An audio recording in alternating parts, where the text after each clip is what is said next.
Hi, welcome to the shed. Just a quick video today. I am going to be showing you how to make wire traces. Now I use titanium for my pike wire traces because it's got a bit of flexibility, it doesn't kink, extremely strong, and you know it's just the right stuff to use. It's expensive. Unfortunately I've run out of that, so I'm just going to demonstrate how to tie them using some normal steel wire. Okay, enjoy the video. Thanks very much. So this is my trace making kit, which I carry with me in my rucksack. Everything I need to make up traces is in this tin. So I have got some split ring pliers, a pair of cheap scissors, some crimping pliers, some trace material. So I've got two types here. I normally use a titanium trace for pike, but where we fish during the summer, we have to use a nylon coated leader, such as this one, or trace. That's because there's catfish there, and this doesn't cut through their barbels, feelers, whatever those things are called. So we use that, or this is a standard carbon steel one. So I can't show you a titanium, but the reason that I use this particular method is that it works for both titanium and for this carbon steel wire. So this is the desired effect. Hopefully you can see that okay.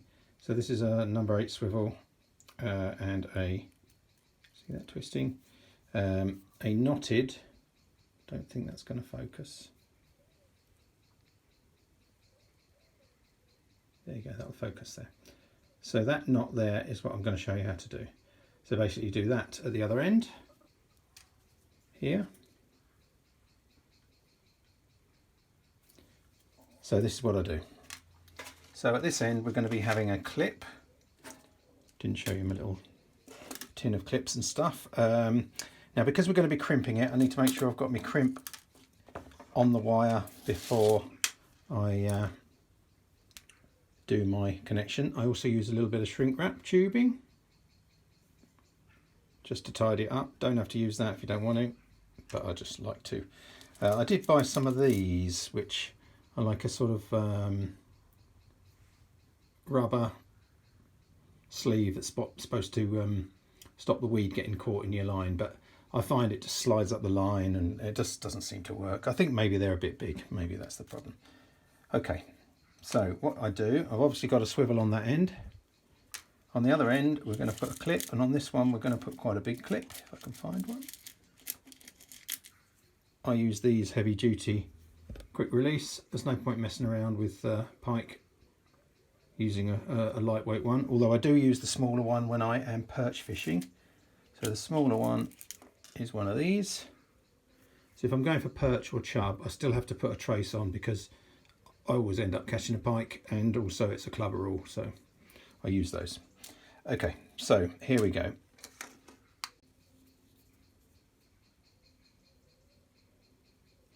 So I'm threading my crimp onto the line. These ones I think are 1 mil or maybe 1.5 mil.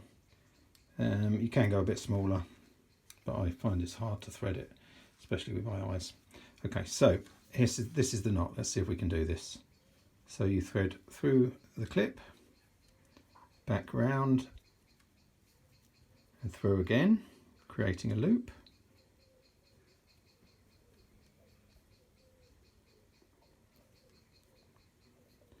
Then wrap round one through the loop, 2 through the loop, and 3 through the loop. So we want to slide that. That's probably maybe a little bit short, that one. So let's just rethread that.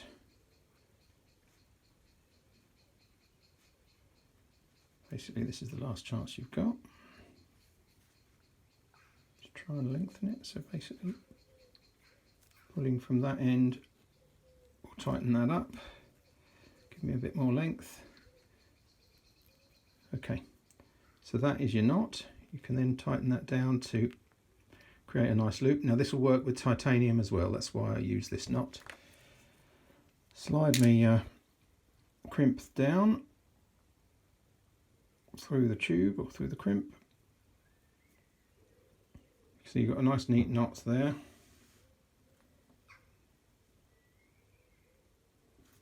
You can push that crimp down as near enough as far as you go. You can. You do need obviously a little bit of slack. You don't want it completely stiff. Into the crimping pliers. A good old squeeze. So that is now badly crimped because that one's got a twist in it. Let's try again, see if we can straighten that up. That's better. Okay, so I've got a slightly wonky crimp. Brilliant. Trim off the tag end. This stuff you can cut with scissors, but the titanium you don't need to do with scissors. I will just heat that up, crimp that down and show you. Again, my tubing's just a little bit too big. As soon as I've done that, I'm going to do that off camera and then I will show you the finished product. And then we'll do one more using the coated wire just to confirm the method. So that's the finished article. Got a decent crimp. That's probably, I don't know, about 12 inches long. Probably should do it slightly longer than that. Both ends. There you go. Beautiful. Wrap that one up, stick it in a packet, and that's ready for the bank side. Obviously I can make these up at the bank, but I never actually do. They're good fun. You can buy them, of course, but they're better fun to make your own. Okay, let's do this knot again. This is using the coated wire. You can't cut this with scissors. This one needs a bit more. So you go through the eye of the swivel, through again, same direction to make a loop. Try and tighten that one down a bit further this time, and then through one, through two. Of course, this time I made it too short. 2, 3.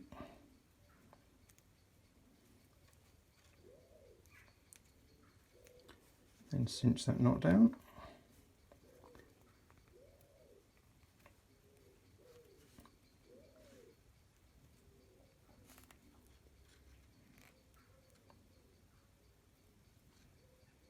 Okay.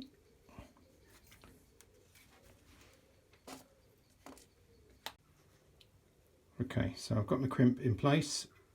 That knot is actually a little bit too big. I think I should have just done 2 through on this one as the wire's a bit thicker. You definitely do need the bigger crimps for this one as well. Okay, so let's crimp that up. Hopefully I can get it right this time. Nice and tight. There you go, that's a better looking crimp that time, but a worse looking knot. Okay, a little bit of tubing.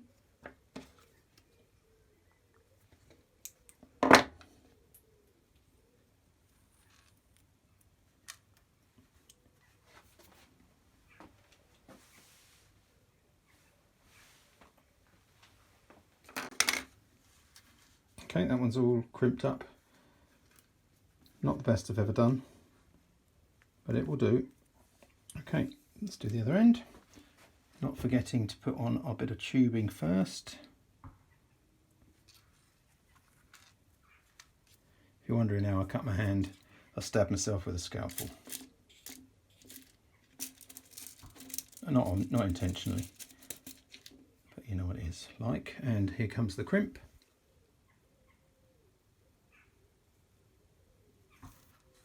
Thread those 2 on. Right, let's try a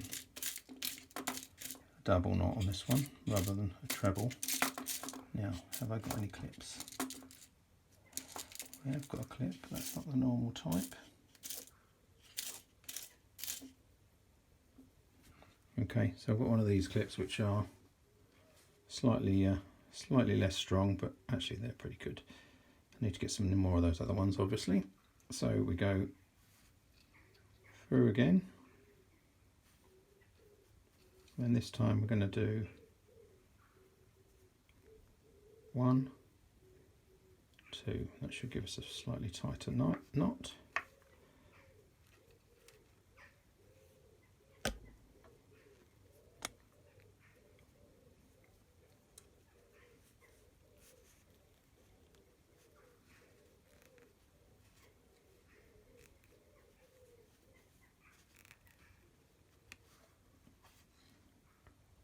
Too tight, loosen that off a little bit.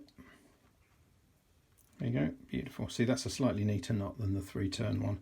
Obviously on this thicker wire, 3 turns is too many. Slide our crimp down. I don't like wasting any, but of course I've got far too long a tag end, but you have to have a bit to be able to work with. This stuff does not thread quite so easily. But we get there in the end. See that okay? Push that down. That is the knot.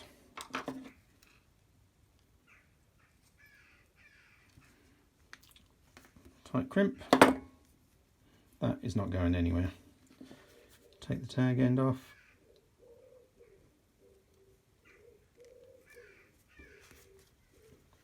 Hopefully. Not coming off.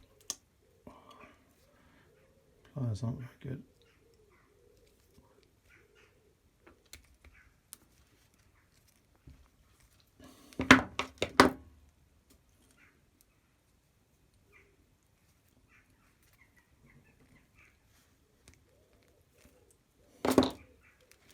Okay, got to go to my man's toolbox.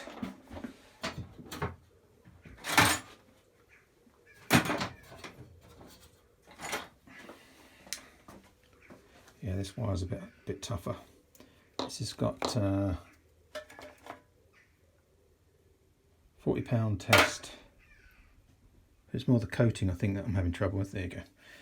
Get the right tools and it works every time. Okay, so I shall seal that up with me heat gun, and we're good to go. Okay. There you go, that's not going anywhere. There's the other end, that one's probably about 15 inches, which is probably about right. There you go, so we've made 2 traces in, I don't know, 10 minutes. We know they're good. They're to our spec. To improve it, I would get some better tubing. And I would use titanium, but there's nothing wrong with this. The good thing is I can use this on the lakes as well, where we are not allowed to use titanium. Okay, that's how I do it. You can do it in lots of different ways. I've seen different knots, but this knot definitely works with titanium. That's the reason I use it. Thanks for watching. Oh, there may be some bonus fishing at the end of this video. So I'm going out with these tomorrow. I've got a lighter trace as well, which I'm going to be using for perch and chub. Still have to use a trace. Because there's always the possibility of catching a pike. In fact, I always catch a pike when I'm after perch. It's just the way it is. So this will either be the end of the video, or there'll be some bonus fishing footage afterwards. Again, I can't really do much fishing footage, but if I can at least do a few stills of what I catch, that would be good. Cheers.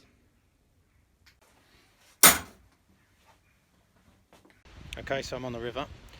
It's pretty tricky today. It's just so weedy. I've been using an eel on the surface, but I'm about to switch over to a frog, topwater frog, because I think that's my only chance of actually getting near something. Let you know if I get any fish.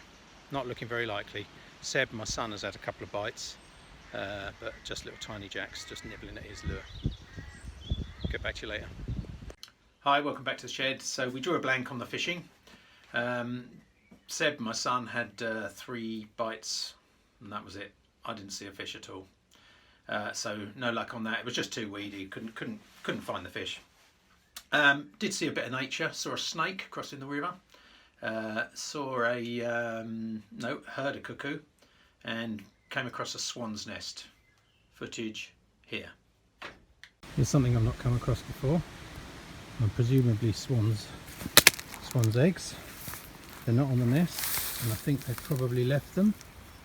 They don't look as if they're warm. They're probably about to be attacked and killed by a swan. They break your arm, you know. Well, they are quite warm. I think I probably better leave it.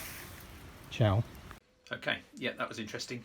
So if you like these sort of instructional videos, I'm no expert, but it's good fun to do anyway. Let me know. Like, comment, subscribe, do all of that thing. That would be really good. Thanks for watching. See you soon. Oh, when I say see you soon, we'll be back on the lead project soon. Cheers. Bye.